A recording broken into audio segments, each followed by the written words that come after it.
أشهد أن لا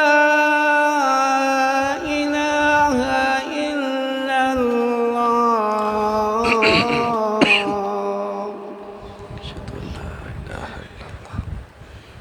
أشهد أن محمدًا رسول الله. أشهد أن محمدًا رسول الله.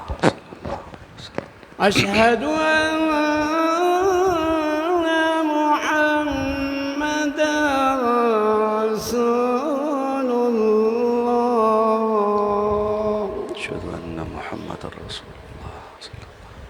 حي على الصلاة.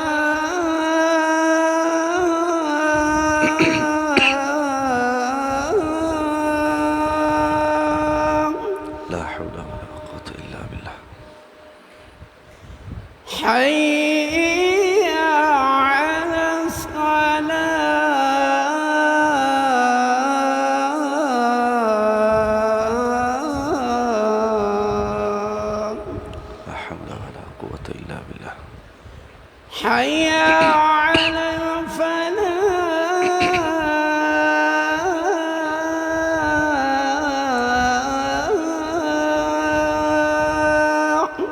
لا حول ولا قوة إلا بالله. حي على الفلاح.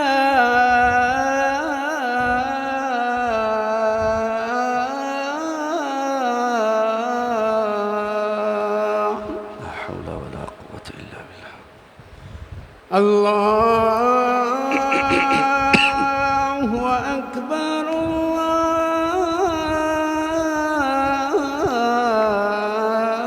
أكبر. الله أكبر. الله أكبر. لا إله إلا الله.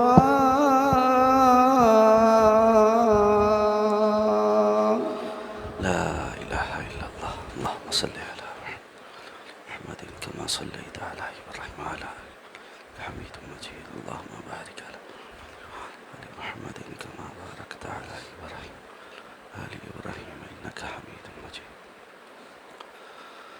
اللهم رب هذه الدعوة التامة والصلاة القائمة محمدا الوسيلة والفضل وابعثه مقاما محمودا الذي وعدته. أشهد بالله ربا والإسلام دينا ومحمد نبيا صلى الله عليه وسلم.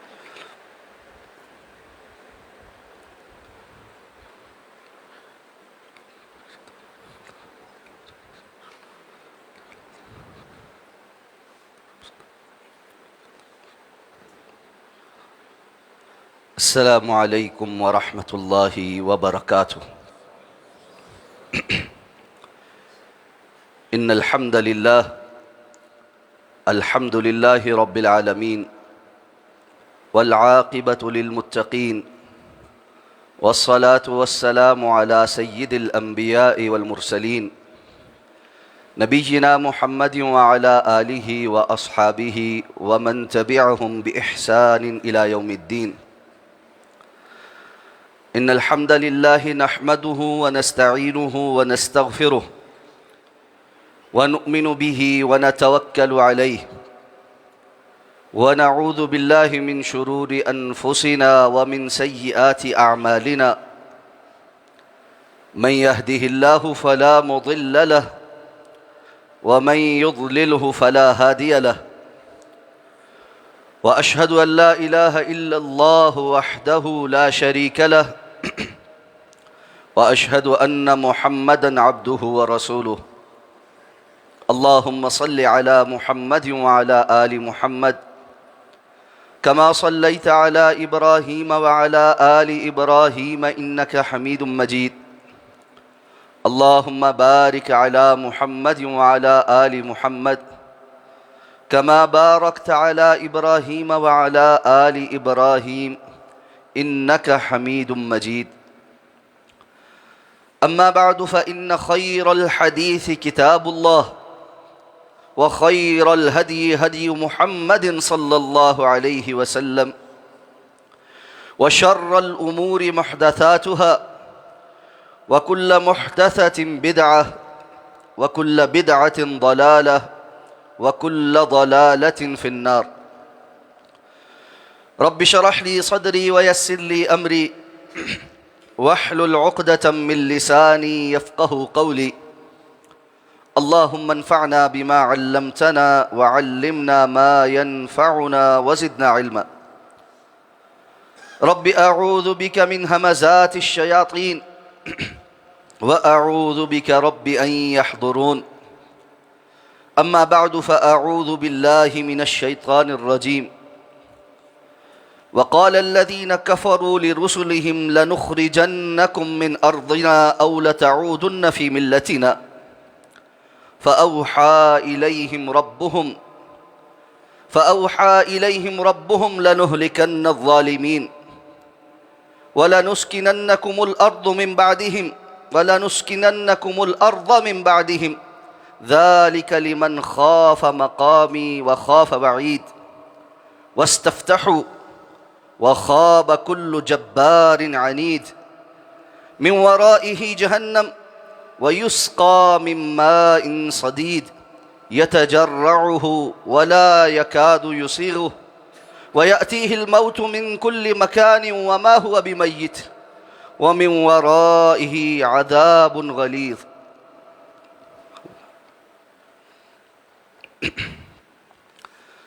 سورہ ابراہیم 13واں پارہ، اس کی آیت نمبر 14 سے آگے کچھ آیات آپ کے سامنے تلاوت کی گئی ہیں۔ اس سورہ مبارکہ کی تفسیر اور معانی کے حوالے سے خطبات جمعۃ المبارک میں ہماری گفتگو کا سلسلہ جاری ہے۔ گزشتہ آیات میں حضرت موسیٰ علیہ السلام نے بنی اسرائیل کو اللہ کی نعمتیں یاد کروائیں اور ساتھ میں یہ بھی بتلایا کہ تم سے پہلے قوم عاد، قوم نوح اور دیگر وہ اقوام جن کے نام بھی کسی کو معلوم نہیں اللہ کے سوا، ان کا اپنے انبیاء کے ساتھ مخالفت کا اور مخاصمت کا جب رشتہ رہا تو اللہ تعالیٰ نے ان کو اس دنیا کے اندر ہی نشان عبرت بنا دی، اور ان قوموں نے اپنے رسولوں کے ساتھ جو بحث کی، جو اعتراضات کیے، ان میں سے بعض کا تذکرہ شروع ہو تو وہ کہنے لگے کہ ہم تمہارے اوپر ایمان کیوں لائیں؟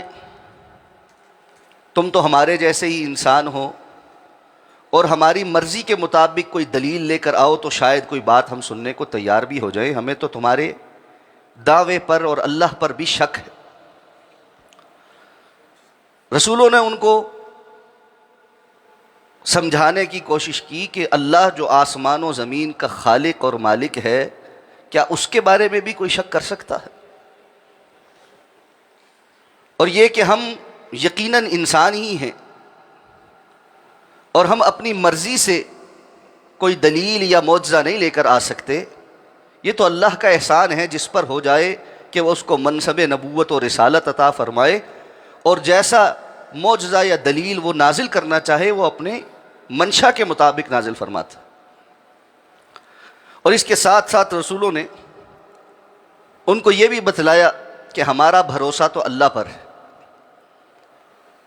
اور ہم کیوں نہ اللہ پر بھروسہ کریں کہ جب کہ اس نے ہمیں ہدایت کے رستے سکھلا دیے ہیں، بتلا دیے ہیں، اور ہم تمہاری تکلیفوں پر ضرور صبر کرتے رہیں گے، اور ہم اللہ پر بھروسہ کریں گے کہ کیونکہ حقیقت میں بھروسہ کرنے والوں کو اللہ پر ہی بھروسہ کرنا چاہیے، یا یہ کہ بھروسہ کرنے کے قابل ذات تو اللہ کی ہی ہے۔ رسولوں نے اپنی اقوام کو جب یہ ساری باتیں سمجھائیں تو اللہ فرماتے ہیں وَقَالَ الَّذِينَ كَفَرُوا لِرُسُلِهِمْ، وہ لوگ جنہوں نے کفر کیا وہ اپنے رسولوں سے کہنے لگے لَنُخْرِجَنَّكُم مِّنْ أَرْضِنَا أَوْ لَتَعُودُنَّ فِي مِلَّتِنَا، ہم تمہیں اپنے اس علاقے سے، اپنی زمین سے ضرور بضرور خارج کر دیں گے، نکال دیں گے، یا پھر تم ضرور ہماری بات مانتے ہوئے ہماری ملت میں واپس لوٹ آؤ گے۔ یعنی بات قبول کرنے کے بجائے دھمکیوں پر اتر آئے کہ ہم ایسا کر دیں گے ویسا کر دیں گے، اور اس میں سے کم از کم بات یہ تھی کہ ہم تمہیں اپنے علاقے میں رہنے کے قابل نہیں چھوڑیں گے۔ قوموں کی بدنصیبی کہ جب وہ اپنے اصلاح کرنے والوں کو، اپنے انبیاء کو دھتکارنا شروع ہو جائے۔ قرآن مجید نے جا بجا اس بات کا تذکرہ کیا ہے مختلف انبیاء کا ذکر فرمانے کے بعد کہ انہوں نے اپنی قوموں سے کہا کہ ہم تو صرف اصلاح چاہتے ہیں، ان اريد الا الاصلاح ما استطعت، میرا ارادہ تو سوائے اپنی طاقت اور مقدور بھر قوت کے مطابق اصلاح کرنا ہے۔ ولکن لا تحبون الناصحین، دوسری جگہ فرمایا لیکن تمہارا معاملہ یہ ہے کہ تم نصیحت کرنے والوں کو پسند ہی نہیں کرتے۔ قوم لوط اس معاملے میں اس قدر آگے بڑھی تھی کہ بجائے اس کے کہ اپنی بدکاریوں اور بدعمالیوں پر توبہ اور استغفار کرتے، الٹا انہوں نے پاک بازی اور پاکیزگی کو تانا بنا لیا، اور حضرت لوط علیہ السلام اور ان پر ایمان لانے والوں کو کہنے لگے کہ یہ وہ لوگ ہیں جو بہت پاک بنتے ہیں۔ گویا ان کے نزدیک بد کرداری اور ناپاکی یہ قابل فخر تھی اور پاکیزگی قابل شرم تھی، اور اس بات کو فی زمانہ سمجھنا کوئی مشکل نہیں کہ ماحول ایسا بن گیا ہے کہ آہستہ آہستہ وطن عزیز کے اندر بھی، لیکن انٹرنیشنلی تو پوری صراحت کے ساتھ برہنہ ہو جانا، آپے سے باہر ہو جانا اور پلید اور گندی زندگی گزارنا یہ قابل فخر ہے، اور پاکیزہ زندگی، حلال زندگی، اللہ کی اطاعت اور فرما برداری والی زندگی گزارنا یہ تانے کا سبب ہے۔ تو وہ کہنے لگے کہ بھائی ہم تو آپ کو اس قابل نہیں چھوڑیں گے کہ آپ ہمارے اس علاقے میں رہیں، ایک ہی طریقہ ہے کہ واپس ہماری ملت کے اندر لوٹ آؤ۔ فَأَوْحَى إِلَيْهِمْ رَبُّهُمْ، تو ان کے رب نے ان کی جانب وحی کی، یعنی رسولوں کے رب نے، اللہ نے اپنے رسولوں کی جانب وحی کی، لَنُهْلِكَنَّ الظَّالِمِينَ، ہم ضرور بضرور ظالموں کو ہلاک کر دیں گے۔ اور یاد رکھیں اللہ تعالی قوموں کو ان کے کردار کے مطابق ہی ڈیل کرتے۔ یہ بڑے پختہ اور ٹھوس لہجے میں کہہ رہے تھے لَنُخْرِجَنَّكُمْ أَوْ لَتَعُودُنَّ، ان دونوں الفاظ کے اندر نون تاکید ثقیلہ ہے، ہم ضرور تمہیں اپنے علاقے سے نکال کر چھوڑیں گے یا تم ضرور ہماری ملت میں واپس آؤ گے۔ جواباً اللہ نے فرمایا لَنُهْلِكَنَّ الظَّالِمِينَ، تاکید ثقیلہ کے ساتھ ہی کہ پریشان ہونے کی بات نہیں، ان ظالموں کو بھی ہم ضرور ہلاک کر دیں گے۔ اور پھر وَلَنُسْكِنَنَّكُمُ الْأَرْضَ مِن بَعْدِهِمْ، ہم ضرور بضرور ان کے بعد تمہیں اس زمین کے اندر حکومت عطا کریں گے۔ یہ جس زمین سے تمہیں نکالنے کی باتیں کرتے ہیں اور یہ کہتے ہیں کہ ہم تمہیں یہاں رہنے کے قابل نہیں چھوڑیں گے، اللہ تم سے یہ وعدہ کر رہا ہے کہ اللہ تمہیں اس زمین کا وارث بنائے، اور تاریخ گواہ ہے کہ ایسا ہی ہوا۔ فرعون جو انا ربکم الاعلی کہتا تھا، اپنی آل سمیت غرق ہوا، اور موسیٰ علیہ السلام اور بنی اسرائیل کو اللہ نے زمین میں تمکنت عطا فرمائی۔ قوم نوح، قوم عاد، قوم سمود سب برباد ہوئے، اور ان کے انبیاء اور ایمان لانے والے زمین پر باقی رہے۔ رسول اللہ صلی اللہ علیہ وسلم کی مخالفت کرنے والے مشرکین مکہ، ان میں سے بہت سے غزوات کے اندر جہنم واصل ہوئے، اور وہ وقت آیا کہ رسول اللہ صلی اللہ علیہ وسلم فاتح بن کر مکۃ المکرمہ کے اندر پوری عزت اور شان کے ساتھ داخل. اور یہ قرآن کا اعجاز ہے اور قرآن کے مبنی بر حق ہونے کے دلائل میں سے ہے کہ یہ آیات جس وقت نازل ہو رہی ہیں اس وقت ایسے کوئی اسباب نہیں، مخالفت شدت کی ہے. اور یہ سابقہ اقوام کے جو قصص ہیں، جو واقعات ہیں، یہ رسول اللہ صلی اللہ علیہ وسلم اور صحابہ کرام کی دل جوئی کے لیے نازل کیے جا رہے ہیں کہ اگر آج آپ کی مخالفت ہو رہی ہے تو یہ کوئی نئی بات نہیں. اگر حالات ایسے پیدا ہو گئے ہیں کہ مکہ میں رہنا یہ دشوار ہوتا چلا جا رہا ہے تو یہ کوئی نئی بات نہیں. اگر وقتی طور پر ہجرت کرنی پڑے گی تو یہ کوئی اچنبے کی بات نہیں ہے. لیکن اللہ کا وعدہ سچا ہے، لَنُهْلِكَنَّ الظَّالِمِينَ وَلَنُسْكِنَنَّكُمُ الْأَرْضَ مِن بَعْدِهِمْ. اور اللہ ضرور آپ کو اس زمین کا وارث بنائے گا. اور رسول اللہ صلی اللہ علیہ وسلم کی زندگی میں ہی اللہ رب العزت نے مکۃ المکرمہ کو فتح کر کے آپ صلی اللہ علیہ وسلم کو واپس لوٹایا. اور آپ کی زندگی کے بعد صحابہ کرام کی فتوحات نے اسلام کو پوری دنیا کے اندر روشناس کروایا. ساتھ فرمایا ذالک لمن خاف مقامی وخاف وعید. اور یہ نصیحت کس کے لیے ہے؟ یہ اللہ کی طرف سے خوشخبری کس کے لیے ہے؟ لمن خاف مقامی، جو میرے سامنے کھڑے ہونے سے ڈر گیا. اور اللہ نے جو وعید سنائی ہے اس وعید سے ڈر کر اللہ کی اطاعت و فرما برداری میں آ گئے. یاد رکھیے دنیا کے اندر انسان کے سامنے بہت ساری چیزیں آتی رہتی ہیں، حالات بدلتے رہتے.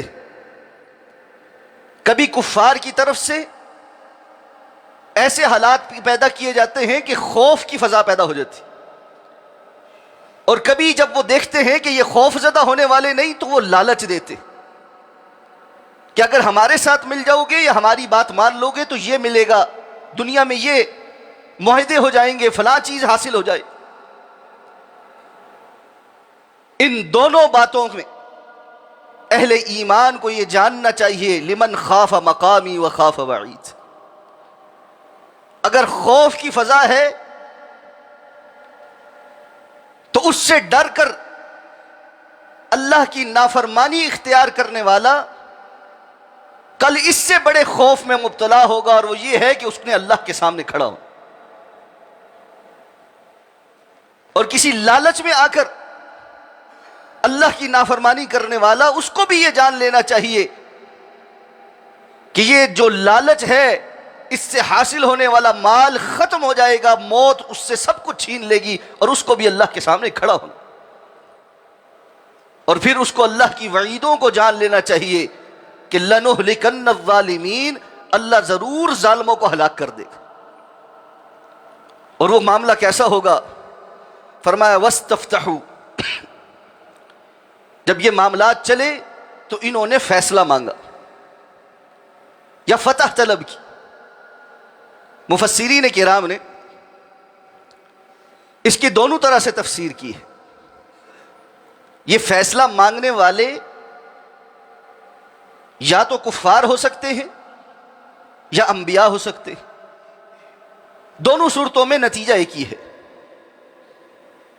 یعنی یا تو کفار نے یہ فیصلہ مانگا کہ بھائی اگر تم سچے ہو، اللہ کے انبیاء ہو، تو وہ عذاب لے ہو جس کا تم ہم سے وعدہ کرتے. اور قرآن نے اس کی صراحت کی ہے دیگر مقامات پر کہ یہ اپنے انبیاء کو کہتے ہیں کہ تم اگر سچے ہو تو وہ عذاب لے آؤ جس کی تم ہمیں وعیدیں سناتے ہو. اور جب اللہ کا عذاب آیا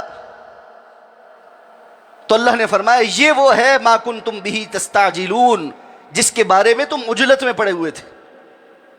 اب جب آ گیا ہے تو تم اس سے بچ کر دکھاؤ.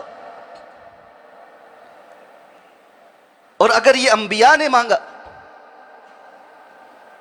تو جب تبلیغ کرتے، دعوت دیتے ایک حد کراس ہو گئی تو بالآخر انبیاء نے اللہ سے دعائیں مانگی کہ اللہ یہ کافر قوم ایمان لانے والی نہیں، تو ہمارے اور ان کے درمیان فیصلہ فرما.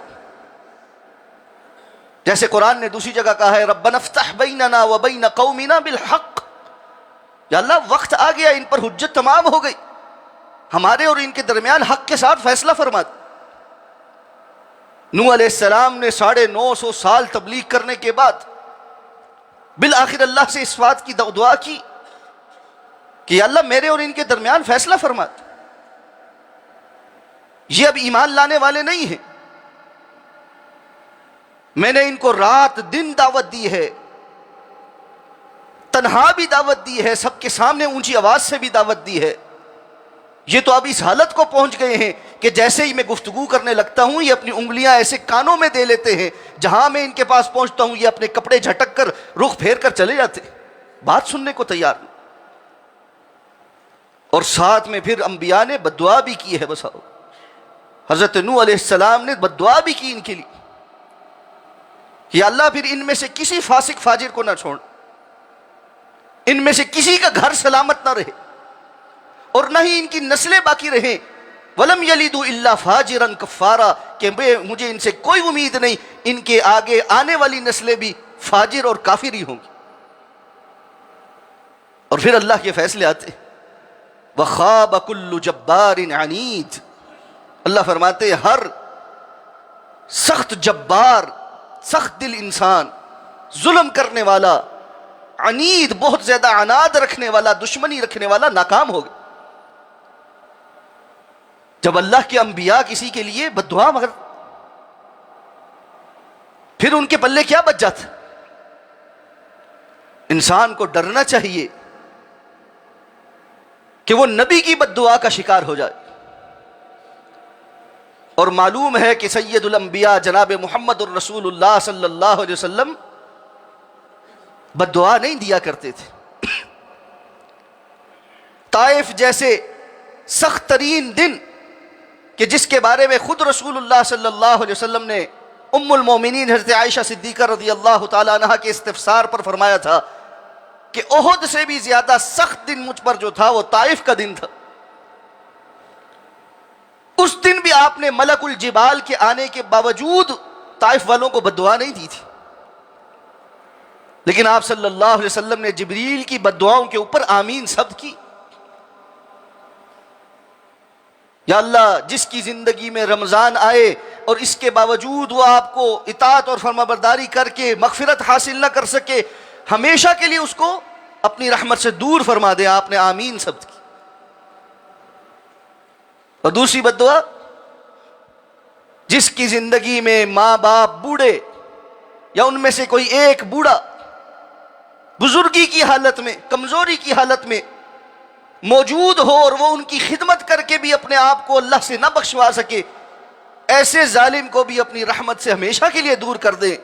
رسول اللہ صلی اللہ علیہ وسلم نے آمین ثبت کی ہے. یہ اللہ کے رسول صلی اللہ علیہ وسلم کے لیے کی طرف سے رہتی امت کے لیے ایسے ظالم جو اپنے بزرگوں کا، اپنے والدین کا اور ان کے بڑھاپے میں جب سب سے زیادہ ان کو ضرورت ہے ان کی خدمت کر کے اللہ رب العزت کو راضی نہ کر سکے، اللہ کے رسول صلی اللہ علیہ وسلم کی اس کو بد دعا ہے. تو انبیاء کی بد دعا یہ انسان کے پلے کچھ نہیں چھوڑتی. وَخَابَ كُلُّ جَبَّارٍ عَنِيدٍ. کیسے؟ فرمایا مِن وَرَائِهِ جہنم، اس کے پیچھے تو جہنم ہے، یعنی یہ جہاں جائے گا آگے اس کے لیے آگے جہنم ہے. وَيُسْقَى مِن مَّاءٍ صَدِيدٍ، اور یہ پلایا جائے گا پیپ والے پانی سے. يَتَجَرَّعُهُ، بڑی تکلیف کے ساتھ، مصیبت کے ساتھ وہ اس کو گلے سے گھونٹ گھونٹ اتارے گا. وَلَا يَكَادُ يُسِيغُهُ، اور نہیں تھا قریب کہ یہ اس کو پی سکتا. وَيَأْتِيهِ الْمَوْتُ مِنْ كُلِّ مَكَانٍ، اور موت اس کے اوپر، اس کے لیے ہر جانب سے اس کی طرف آئے گی. وَمَا هُوَ بِمَيِّتٍ، جبکہ یہ مرنے والا نہیں. جہنم کی وادیاں، ان کے دردناک عذاب، ان میں سے ایک بدترین عذاب سخت قسم کی پیاس لگنا، جس کے نتیجے میں جہنمی کھولتے ہوئے پانی کو پینے پر بھی تیار ہو جائے۔ اور سورہ غاشیہ کی تفسیر میں بھی ہم نے یہ منظر جانا تھا، عاملۃ ناصبہ تصلی نارا حامیہ تسقى من عین آنیہ لیس لهم طعام الا من ضریع لا یسمن ولا یغنی من جوع۔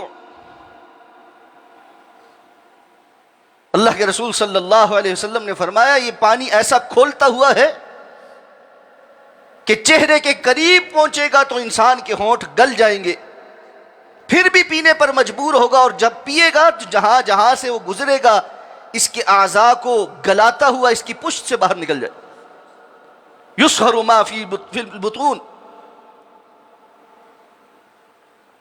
تو اس لیے فرمایا یہ ان جباروں کے لیے، اللہ کے دین سے عناد رکھنے والوں کے لیے دردناک عذاب ہے کہ ان کو پیپ کی آمیزش والا یہ کھولتا ہوا پانی پلایا جائے، جس کو پینا تو دور کی بات ہے، حلق سے نیچے اتارنا بھی مشکل ہے، لیکن عذاب ہے کہ اس کو حلق سے نیچے اتارنا۔ استاد فرمایا موت اس کے پاس آئے گی، اس کو لگے گا کہ میں مرنے لگا ہوں، لیکن جہنم کے اندر موت نہیں۔ اس لیے انسان کو ایسے عذاب سے ڈرنا چاہیے جو نہ ختم ہونے والا، اور یہ نہ ختم ہونے والا عذاب اللہ کے دین سے بیزاری اور انبیاء کی مخالفت، اس کے سبب انسان کے ساتھ چمٹ جانے والا۔ وَمِن وَرَائِهِ عَذَابٌ غَلِيظٌ، اور فرمایا اس کے پیچھے پیچھے اور بھی شدت کا عذاب ہے۔ یہ تو صرف ایک اللہ نے عذاب بیان کیا ہے، اس طرح کے بہت سے عذاب۔ اب فرمایا مَثَلُ الَّذِينَ كَفَرُوا بِرَبِّهِمْ، وہ لوگ جنہوں نے اپنے رب کا انکار کیا ہے، ان کی مثال ایسی ہے، ایک مثال دی گئی ہے، کرماد اعمالهم کرماد، ان کے اعمال راکھ کی سے ہیں۔ جس طرح لکڑی جلنے کے بعد اس کی راکھ باقی بچتی ہے، یا کاغذ وغیرہ اکٹھے کر کے جلائے جائیں، کوئی بھی چیز جلائی جائے تو وہ مکمل جب جل جاتی ہے تو پیچھے کچھ راکھ ہوتی ہے، دیکھنے کو وہ ایک ڈھیر ہوتا ہے، لیکن ہم سب جانتے ہیں کہ اس کی حیثیت کوئی نہیں ہوتی۔ ہوا چلے تو وہ ہوا میں تحلیل ہو جاتی ہے۔ اللہ نے فرمایا ان کے اعمال کی مثال بھی راکھ کی سی ہے، اشتدت بہ الریح فی یوم عاصف، اور یہ راکھ اس کو سامنا ہے ایک تیز آندھی چلنے والے دن کے اندر تیز ہوا کا، یعنی جب آندھی والا دن ہو اور تیز ہوا ایک دم سے چلے تو بہت بڑا اگر ڈھیر بھی پڑا ہوا راکھ کا تو وہ کیا ہوگا، ہوا میں اڑ جائے گا۔ دیکھنے کو وہ ابھی تھوڑی دیر پہلے کچھ ڈھیر پڑا ہوا تھا، آنکھوں کو دکھتا تھا، نظر آتا تھا، لیکن حقیقت میں اس کا وزن کوئی نہیں کہ وہ وہاں پر ہوا کا مقابلہ کر سکے۔ ایسے ہی وہ لوگ جنہوں نے اللہ کا انکار کیا ہے، دنیا کی زندگی میں اگر انہوں نے بظاہر کچھ اچھے اعمال بھی کیے، جیسے کوئی غریبوں کی مدد کی، کوئی ادارے بنا دیے جس میں رفاع عامہ کے کام ہوتے تھے، یا کوئی ایسی ایجادات کر دی جن سے لوگ فائدہ اٹھاتے تھے، کیا ان کو قیامت کے دن فائدہ ہوگا؟ قرآن کہتا ہے ان کو قیامت کے دن کوئی فائدہ نہیں۔ اعمالهم کرماد اشتدت بہ الریح فی یوم عاصف۔ اور سورہ کہف کی وہ آیات متعدد بار آپ کے سامنے پیش کی گئی کہ افحسب الذین کفروا ان یتخذوا عبادی من دونی اولیاء انا اعتدنا جہنم للکافرین نزلا قل هل ننبئکم بالاخسرین اعمالا الذین ضل سعیهم فی الحیاة الدنیا وهم يحسبون انهم يحسنون صنعا اولئك الذين كفروا بآيات ربهم ولقائه فحبطت اعمالهم فلا نقيم لهم يوم القيامة وزنا. دنیا کی زندگی کے بارے میں بہت کچھ جاننے والے، بڑی گفتگو کرنے والے، بڑے سمجھدار پڑھے لکھے، نئی نئی ایجادات دنیا کے سامنے روشناس کرانے والے، لیکن اللہ کی ملاقات کے انکاری، اللہ رب العزت کے تعارف سے عاری زندگی گزارنے والے، فرمایا جب یہ قیامت کے دن اللہ کے سامنے پیش ہوں گے، ان کے اعمال تو اس قابل بھی نہیں کہ اللہ ان کا وزن کرے. انسان کے عمل کے اندر وزن تب پیدا ہوتا ہے جب وہ لا الہ الا اللہ محمد الرسول اللہ کا اقراری ہو. سورہ غاشیہ میں بھی یہی موضوع اسی طرح بیان ہوا تھا. عاملۃ ناصبہ، عمل کر کر کے تھک جانے والے، لیکن ایمان نہیں ہے تو اللہ کے ہاں اس عمل کی کوئی حیثیت نہیں. حقیقت میں یہ آیات اور اس سے ملتی جلتی آیات انسان کے لیے بہت بڑا سبق رکھتی کہ کتنے لوگ ایسے ہیں جنہوں نے دنیا کی زندگی کے اندر اپنے لیے خود ساختہ نیکی کے رستے اپنائے ہوئے ہیں. ہم خیر کے اس رستے پر چلتے ہیں، یہ کام کرتے ہیں، اس لیے ہمیں فلاں کرنے کی ضرورت نہیں. بعض نے خلق خدا کی خدمت کو اس قدر بڑھا لیا ہے کہ وہ سمجھتے ہیں اللہ کا حق غصب کر کے بھی ہم اللہ سے اجر لے لیں گے.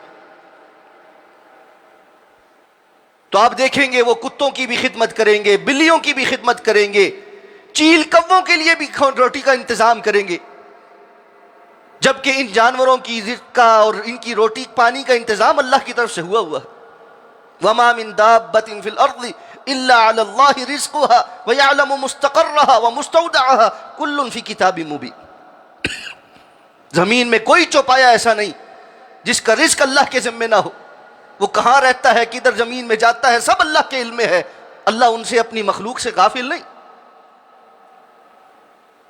لیکن یہ جانوروں کے حقوق کے نام پر، خدمت خلق کے نام پر، انسانیت کے نام پر بہت سارا کچھ کرنے والے، جب اللہ کی اطاعت اور فرما برداری کی باری آئے، اللہ کے سامنے جھکنے کی باری آئے، نماز روزے کی باری آئے، حج کی باری آئے، عمرے کی باری آئے، قربانی کی باری آئے، مختلف قسم کی دلیلیں، بہانے، ہیلے اور اعتراضات کے ساتھ اپنے لاؤ لشکر کے ساتھ حملہ آور ہونے والے کہ اللہ کو کون سی تمہاری اس قربانی کی ضرورت ہے، جانور کے گلے پر چھری چلا کر تمہیں اللہ کو تم کیسے راضی کرتے ہو، اللہ کو کون سا اس کا خون پہنچ رہا ہے یا گوشت پہنچ رہا ہے، اور اس کی جگہ فلاں کر لیتے اور فلاں کر لیتے. معاملہ کیا ہے؟ انہوں نے نعوذ باللہ اللہ کو بھی اپنا اور اپنے پسند کا تابع بنا رکھا کہ اللہ بھی ان کی پسند کے مطابق ان سے راضی ہو. اور اس کے برعکس بھی لوگ ہیں، نماز، روزہ، حج، زکوٰۃ، عمرے، تسبیحات، نفل، سارا ٹائم ہاتھ میں تسبیح گھوم رہی، اور لوگوں کے ساتھ جھوٹ، فراڈ، دھوکے، زیادتیاں، وراستے کھا جانا، ہر قسم کا ظلم روا رکھنا، جنگیں برپا کرنا، لوگوں کو قتل کر دینا، ان کے لیے کوئی مشکل نہیں ہے، اور ان کے نزدیک ہم نے اللہ کو بڑا راضی کیا. نماز ایک نہیں چھوڑتا، دنیا جہان کا بڑا سمگلر ہے. کیا ہے جی؟ وہ ہمارا رب کا معاملہ ہے اور یہ ہمارا دین کا معاملہ، اور یہ دنیا داری ہے. کتنے لوگ ہیں جنہوں نے یہ سمجھا ہے کہ دین نماز کا شکار نہیں ہوتا. حی علی الصلاح، حی علی الفلاح کی ندائیں لگ رہی ہیں، اللہ رب العزت پکار رہے ہیں، مسجد میں آنے کا وقت ہے، اور یہ کہے نہیں اس وقت میں بلی کو دودھ پلاتا ہوں اس لیے میں نماز پڑھنے نہیں جا سکتا. اللہ کا حق غصب کر کے کون اللہ کو راضی کر سکتا؟ اعمالهم کرماد اشتدت به الريح في يوم عاصف. فرمایا لا يقدرون على شيء مما كسبوا، یہ جو کچھ انہوں نے کمایا ہے اس میں سے کسی چیز پر کوئی قدرت نہیں رکھیں گے کہ کچھ اچھے کام کیے تھے تو چلو آج ان کا کوئی فائدہ پہنچ جائے. اللہ فرماتے ہیں یہ کسی قسم کا کوئی فائدہ حاصل نہیں کر سکیں گے. اور ساتھ فرمایا ذالک هو الضلال البعید، یہ بہت دور کی گمراہی ہے کہ جب انسان کو گمراہی میں وہ اتنی دور پہنچ جائے کہ جہاں سے پھر واپسی وہ آنا بھی چاہے تو واپس نہ پلٹ سکے. تو انسان کو یہ ذہن میں رکھنا چاہیے کہ اس کا تصور دین اپنی مرضی کا نہ ہو، اس کا تصور دین وہ ہو جو اللہ اور اللہ کے رسول صلی اللہ علیہ وسلم نے بتلایا، جو ہر قسم کی افراط اور تفریط سے بچنے والا ہو. فرمایا کہ اس سے آگے اللہ رب العزت نے آسمان و زمین کو حق کے ساتھ پیدا کیا ہے اور سب کو اللہ کے سامنے پیش ہونا ہے. ان کی کیا کیفیت ہوگی اور وہاں پر دنیا کے اندر اللہ کے پیغام کو جھٹلا دینے والے ایک دوسرے پر کس طرح لعنت ملامت کریں گے، اگلی آیات میں وہ منظر کشی کی گئی ہے. اس کے بارے میں انشاءاللہ آئندہ خطبہ جمعۃ المبارک میں گفتگو کریں گے. اللہ سے دعا ہے اللہ سمجھ کر حق بات کو حق تسلیم کرنے کی توفیق عطا فرمائے، باطل کو باطل جان کر اس سے اجتناب کرنے کی توفیق عطا فرمائے. اقول قولی هذا واستغفر الله لي ولكم ولسائر المسلمين برحمتك يا ارحم الراحمين.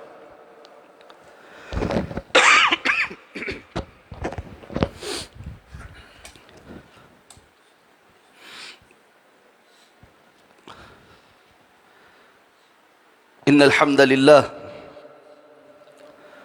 لله رب العالمين.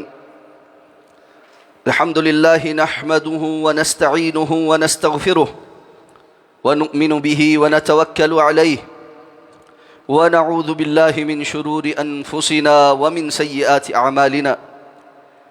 من يهده الله فلا مضل له ومن يضلله فلا هادي له، وأشهد أن لا إله إلا الله وحده لا شريك له، وأشهد أن محمدا عبده ورسوله. اللهم اغفر لنا ولوالدينا ولأساتذتنا ولجميع المؤمنين والمؤمنات والمسلمين والمسلمات الأحياء منهم والأموات إنك قريب مجيب الدعوات يا رب العالمين. اللهم ارحم على أحوالنا ولا تنظر إلى سوء أعمالنا. اللهم رحمتك نرجو فلا تكلنا إلى أنفسنا طرفة عين، وأصلح لنا شأننا كله لا إله إلا أنت. سبحان ربك رب العزة عما